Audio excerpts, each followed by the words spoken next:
Hello, this is our video for the Market Analyzer badge. During this video, we are going to analyze the primary and secondary research about Starbucks in Hanoi, and also the industry within Hanoi. Also, we are going to explain the marketing mix for Starbucks in Hanoi and offer judgments based on the information and data that we collected. For the research, most of our research was collected from primary research rather than secondary research because it was really hard to find the exact information that we needed from massive and useless information on the internet. This is also because we are focusing mostly on the business of Starbucks in Hanoi, not worldwide. Firstly, we did a primary research on the customers of Starbucks to find out the market segmentation that Starbucks should focus on. We did an observational research. To do that, we observed and recorded how many customers came in and bought their products during their busiest hour from 1 to 2:30 p.m. As we observed, we noticed that the majority customers who came to Starbucks were female and most of the customers were above the age of 19. But also, there were a lot of customers who were young as well. So it's not wrong if Starbucks are focusing on making products that can satisfy young customers. Also, we observed how many local and non-local customers came during these hours. We were surprised by the data we got because we expected Starbucks to have more foreigners customers than Vietnamese customers. But actually, the amount of local and non-local customers were pretty equal, and during that time, there were even more Vietnamese customers than foreign customers.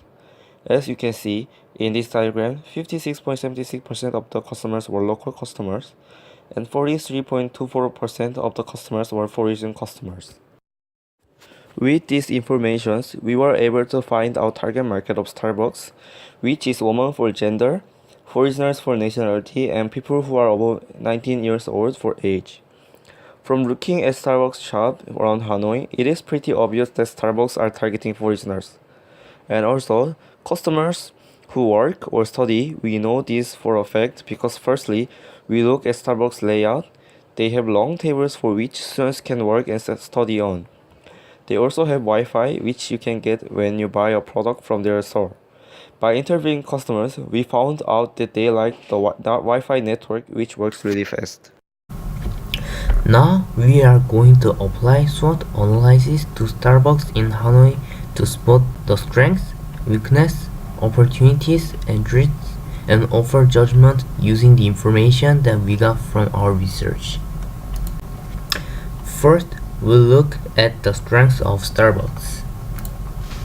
Starbucks has a very strong brand image which will attract people to buy their products and make people think that Starbucks has good products, since they are pretty popular for their high quality coffee. As the result, the sales and profit will increase and help the firm to achieve their goal of the firm. Also, since they have a good brand image, they are able to increase their price as well and still have a lot of customers. For the location, most of the Starbucks are located in very good places around Hanoi. They can be found near or in malls that have a lot of people, and also in places that are surrounded by residents and their target markets such as the one in Teho, a district which contains a lot of foreigners. Therefore, Starbucks are able to get a lot of customers to consume their products. Although Starbucks have a lot of positive factors, there are negative factors that Starbucks could improve on as well.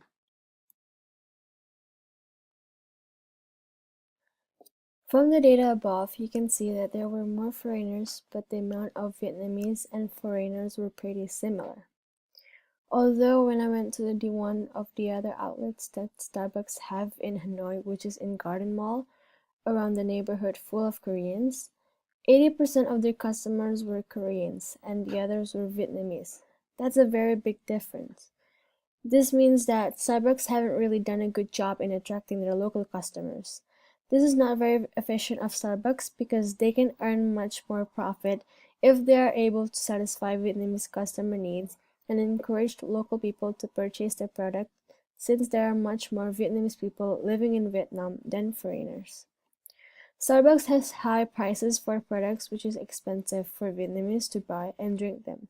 So Vietnamese people buy them very rarely, and most of the people buy coffees from other coffee shops that have lower prices yet have decent products and well known by the Hanoi citizens, such as Highlands Coffee. Also, Starbucks menus are not very adapted to Vietnamese cultures or preferences.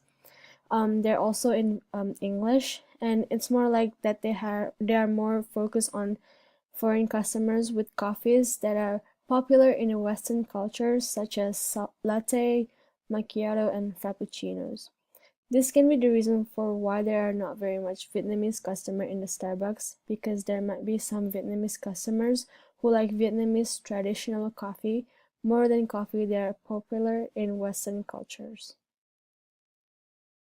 Also, when we were searching for reviews from customers of Starbucks products and services, they were mostly positive. Although one particular review supported our argument about Starbucks coffee not adapting so well with Vietnam and also about the price. The review said that the price is quite high compared to Vietnamese living conditions, and also Starbucks is not the place to drink Vietnamese coffee. There are some things that can be an opportunity for Starbucks. The production and export of coffee beans in Vietnam increases, making the consumption of coffee beans increases as well. In 2005, consumption of coffee beans per person was only about 0.43 kg, but it has increased about 3.2 times than 10 years ago, which means is now.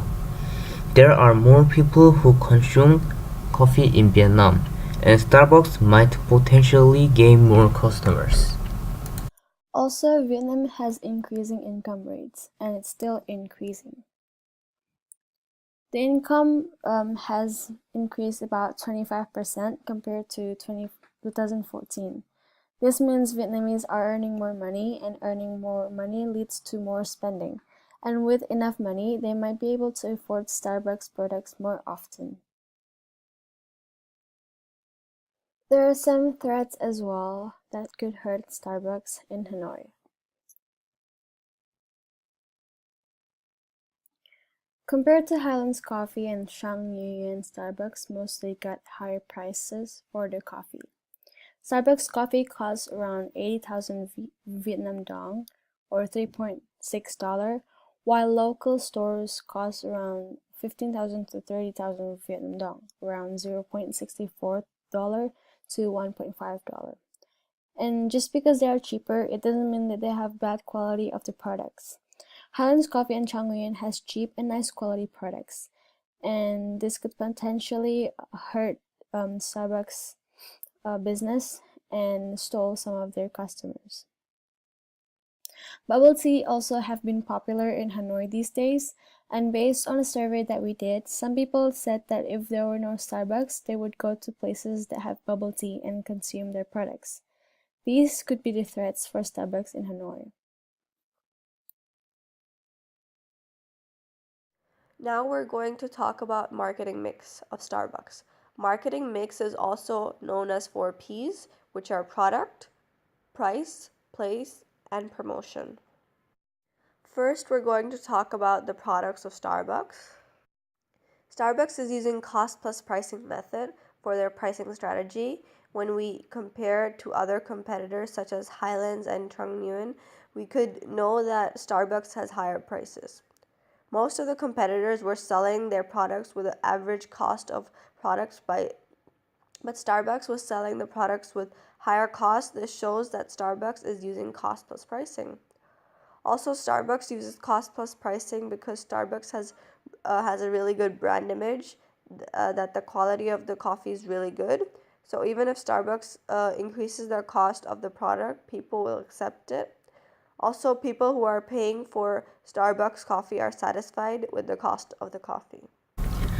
The pricing method that is used by Starbucks is promotional pricing. Starbucks usually have this by having happy hour frappuccinos. This is when the price of the Frappuccino is half. They usually have this for a certain period of time. But this type of promotional pricing is not in Hanoi yet. I think Hanoi Starbucks should consider this method since in the previous slides it was shown that 33.33% people buy Frappuccinos.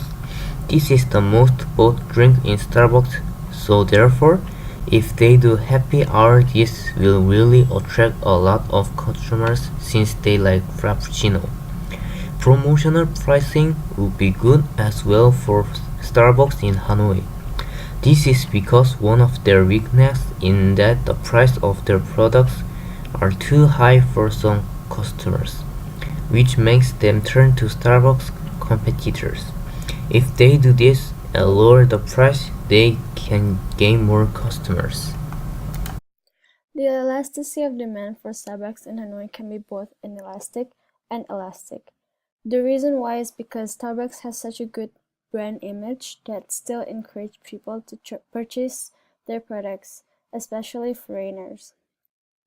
Their good quality products with one of the best service among the coffee shops in Vietnam help them maintain market share and still have customers even if they increase their price. Although it would be also possible for Starbucks to be elastic as well because a lot of Vietnamese customers think that the price is expensive already and sometimes they can afford to buy the products. Therefore, they might turn to other coffee shops that are pretty known as well, such as Highlands Coffee, which increases the chances of them being elastic. Now we are going to talk about the products that Starbucks offers. The unique selling point of Starbucks is that the customers can customize their drinks and add their preferable beverages or ingredients to their order. The barista are satisfying each and every customer's different needs. This means that even if customers order the same thing, they could have different taste, and this can satisfy most of the customers. And also, this will increase relationships between Starbucks and the customers. The main focus of Starbucks for their products is to maintain their quality. They are focusing on the quality of their coffee to satisfy their customers. They have very well designed packaging for their coffee. Their coffee is also packaged in 3 different sizes, and all of them have Starbucks logo on them. They also have color coordinated straws which matches their theme. Before releasing products, Starbucks, although mostly the ones in America, usually does experimentation. For example, they just did an experimentation in North America by releasing some Frappuccino like Unicorn Frappuccino and Dragon Frappuccino in some places in North America. They released this product for a few days to see how customers will react to the product, and this way they could know if they really want to release the product or not. And they could also do adjustment to their products to make it better for their consumers. Starbucks can do this when they want to make a new product in Hanoi. For example, if they want to make a new Vietnamese coffee drink, then they should do an experimentation and to see whether the Vietnamese consumer would be satisfied with their product and would come back for some more of them. They would need also to do a good promotion to be able to get them to try this. Starbucks is a market-oriented business. For example, Frappuccino drinks are very popular among Starbucks customers and target market. Therefore, Starbucks decided that they want to produce more different type of Frappuccino since people demand for it. But Starbucks is not fully market-oriented since the cost of the product is quite expensive, unlike what the customers here in Hanoi want. But customers end up buying it since they are satisfied with the quality of the product and also because the brand image are pretty high. Now, let's talk about place. Most of the Starbucks are located near town where many foreigners live, such as near Tai Ho and near Miding. Place could be strength for the Starbucks Because in Vietnam, most of the Starbucks are located near town where most of the foreigners live according to Google Maps, as I said, and also it's located in the middle of the town. And since their target market is foreigners, this will make Starbucks to have increased number of potential customers, and also because Starbucks is located in the middle of the town, there will be a lot of people who are passing Starbucks, which will also increase the potential customer for Starbucks. Starbucks uses many channels of distribution because they are selling their product in the Starbucks coffee shop, but they are also selling their coffee beans and a small bottle frappuccino in some supermarkets. So they are using both direct sales and retail distribution. Starbucks is using direct sales to increase their brand image, uh, get more fresh food, and to have direct customer feedback and to increase relationships with their customers. Also, because their products that Starbucks sells are perishable. Starbucks is using retail distribution to increase their brand image and also to increase sales or profit. Starbucks would not really want to use wholesaler and retailer for selling their coffee because the wholesaler and retailers might add their own markup, which could increase the price of the coffee. And as everyone already knows, the cost of the Starbucks coffee is quite expensive. So if the cost of the coffee increases, customers might decrease, and also Starbucks might lose control of the product, which could make the product have a bad quality, which will lead to decreasing relationship between customers and brand image, since Starbucks is known to have a good quality coffee. So for Starbucks, in order to maintain their brand image, they should use direct selling. Even though Starbucks have very good quality and service, they won't be able to gain profit if the customers aren't aware of their product. Therefore, promotion is very important for Starbucks. Starbucks mostly uses social networks for promotion. They use Facebook, Instagram, and they also have their own website. They use social networks to inform about any events or announcement. And also these days, most of the people use social networks such as Facebook and Instagram. Starbucks uses this because the majority of their customers are young and their target market are young people who uses a lot of social media these days. And not only them, but everyone around the world are involved in social media a lot as well. Also, to encourage people to buy their products, Starbucks made a card where people can get rewards if they buy a certain amount of Starbucks product. This made the customers to want to buy their products often, so they would be able to get a reward. By making a membership card like this, they could increase customer loyalty and stop their customer from buying products from Starbucks competitors. The customer can buy their usual order. They are able to choose different ingredients for their coffee, so it's customized. They can buy this often and wouldn't want to buy the other competitors because why buy other drinks when you can buy your own favorite drink and get rewards if you buy it often?